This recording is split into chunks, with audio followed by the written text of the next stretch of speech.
दोस्तों 1980 का वो दौर था जब जिंदगी दिखावे से नहीं एहसासों से चलती थी। उस समय लोगों के पास पैसे कम होते थे, लेकिन संतोष इतना होता था कि चेहरे पर हमेशा सुकून दिखाई देता था। सुबह सूरज की पहली किरण के साथ दिन शुरू होता था। मुर्गे की आवाज, हैंडपंप का पानी खींचने की चर्र चर्र, आंगन में झाड़ू लगाती माँ और चूल्हे की धीमी आंच, यही हमारी अलार्म घड़ी थी। न मोबाइल की घंटी, न किसी ऐप की नोटिफिकेशन, लेकिन फिर भी सब समय पर जाग जाते थे। बच्चों के स्कूल जाने की तैयारी होती थी। लकड़ी की पट्टी, जिसे हम रक्ती कहते थे, उसे सुबह पानी से धोकर दीवार से टिकाकर धूप में सुखाया जाता था। फिर दवात की स्याही में कलम डुबोकर अक्षर लिखे जाते थे। गलती हो जाए तो उंगली फेर कर मिटा दिया और दोबारा लिख लिया। किताबों में मोर का पंख रखा जाता था, ये विश्वास करके कि इससे विद्या आएगी। आज ये बात भले ही अंधविश्वास लगे, लेकिन उस समय भरोसा बहुत मजबूत था। नहाने के लिए अक्सर घर में रखा होता था लाइफ बॉय साबुन। उसकी खुशबू जैसे पूरे घर में फैल जाती थी और लगता था सच में साफ हो गए। दांत साफ करने के लिए हर घर में मिलता था डाबर लाल दंत मंजन, लाल रंग का मंजन जिससे ब्रश भी लाल हो जाता था और होंठ भी, लेकिन वही ताजगी असली लगती थी। उस समय टूथपेस्ट कोई खास चीज माना जाता था। गांव की गलियों में बच्चे सुबह स्कूल से लौटते ही बस्ता एक कोने में फेंक देते थे और निकल पड़ते थे खेलने।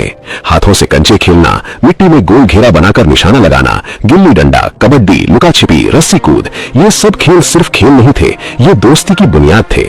जेब में कंचों की खनखनाहट गर्व की आवाज होती थी। कभी जीत जाते थे तो जेब भारी हो जाती थी, कभी हार जाते थे तो खाली, लेकिन दोस्ती कभी कम नहीं होती थी। खिलौने महंगे होते थे, इसलिए लकड़ी, कील और पुरानी चप्पलों से अपनी गाड़ी बना लेते थे। कोल्ड ड्रिंक के ढक्कन को हथौड़े से पीटकर चक्री बना लेते थे। मेले से घिरनी या पानी वाला छोटा गेम खरीद लाते थे जो 2 दिन में टूट जाता था, लेकिन उन 2 दिनों की खुशी आज तक सलामत है। आज जिन आम, अमरूद, नाशपाती को हम महंगे दामों में खरीदते हैं, वो तब हमारे लिए मुफ्त थे। गांव के बाग में जाना, पेड़ पर चढ़ जाना, नीचे दोस्त खड़े, ऊपर से आम तोड़कर फेंकना, फिर नमक लगाकर खाना, उस स्वाद की बराबरी आज कोई महंगा फल नहीं कर सकता। खेतों में जाते थे तो छोटे कांटेदार बीज कपड़ों में चिपक जाते थे। उन्हें निकालकर दोस्तों के बालों में चिपका देना और फिर जोर से हंसना, वही असली मस्ती थी। किसी को ब्रांडेड कपड़े नहीं चाहिए थे, 2 जोड़ी कपड़े काफी थे। चप्पल टूट जाए तो उसे सिलवा लिया जाता था, फेंका नहीं जाता था। और फिर बात आती है उस समय के सैलून की। आज जैसे एसी, घूमती कुर्सी, फेस वॉश और स्टाइलिश कट नहीं होते थे। एक छोटी सी दुकान, दीवार पर टंगा बड़ा आईना, एक पुरानी कुर्सी, एक पंखा जो कभी चलता था कभी नहीं, और नाई की कैंची की खटखट। गर्दन पर सफेद कपड़ा डालकर बाल काटे जाते थे। कटिंग के बाद गर्दन पर पाउडर लगाया जाता था और एक हल्की सी थपकी मिलती थी, जैसे कोई सम्मान दिया जा रहा हो। बच्चे 2 रुपए की कटिंग करवाकर खुद को फिल्मी हीरो समझते थे।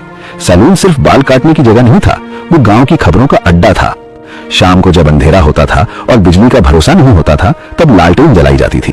उसका मेंटल अक्सर टूट जाता था, लेकिन उसकी रोशनी में परिवार एक साथ बैठता था। टॉर्च को मुंह के नीचे लगाकर डरावना चेहरा बनाना हर बच्चे की आदत थी। घर में अगर टेप रिकॉर्डर होता था तो वो बहुत बड़ी चीज मानी जाती थी। कैसेट डालकर गाने सुनना, पेंसिल से रील घुमाकर टेप सीधा करना, यही टेक्नोलॉजी थी। जिसके घर टेप होता था वहां मोहल्ले के बच्चे जमा हो जाते थे। और फिर आता था रविवार, खासकर जब टीवी पर आता था रामायण। उस समय हर घर में टीवी नहीं होता था। 50-60 घरों के बाद किसी एक घर में ब्लैक एंड व्हाइट टीवी होता था। रविवार की सुबह लोग जल्दी उठते थे, नहाते थे, साफ कपड़े पहनते थे, घर के काम निपटाते थे और समय से पहले टीवी वाले घर पहुंच जाते थे। सड़कें सुनसान हो जाती थी, बाजार शांत पड़ जाते थे, खेतों में काम रुक जाता था। ऐसा लगता था जैसे पूरे देश में सन्नाटा छा गया हो। टीवी वाले घर में दरी बिछ जाती थी, बच्चे आगे बैठते थे, बड़े पीछे, महिलाएं एक कोने में। कोई खिड़की से झांकता था, कोई दरवाजे पर खड़ा रहता था। अगर बिजली चली जाए तो सबकी सांस अटक जाती थी। कोई छत पर चढ़कर एंटीना घुमाता था और नीचे से आवाज आती थी, थोड़ा बाईं तरफ, अब बाईं तरफ, हाँ बस वहीं रोक दो। जैसे ही स्क्रीन पर राम जी का चेहरा आता था, लोग हाथ जोड़ लेते थे। कई लोगों की आंखें नम हो जाती थी। वो सिर्फ सीरियल नहीं था, वो आस्था थी, वो सामूहिक भावना थी। एपिसोड खत्म होने के बाद भी लोग तुरंत घर नहीं जाते थे, बाहर खड़े होकर देर तक चर्चा करते थे। बच्चे घर जाकर लकड़ी का धनुष बनाते थे, कोई राम बनता था, कोई लक्ष्मण, कोई रावण। पूरा मोहल्ला उस कहानी को जीता था। उस समय मनोरंजन सीमित था, लेकिन उसका असर असीमित था। लोग पूरे हफ्ते अगले रविवार का इंतजार करते थे। आज हमारे पास स्मार्टफोन है, इंटरनेट है, सैकड़ों चैनल हैं, लेकिन वो सामूहिक खुशी नहीं है। आज हर कोई अपने अपने कमरे में अपनी अपनी स्क्रीन देखता है।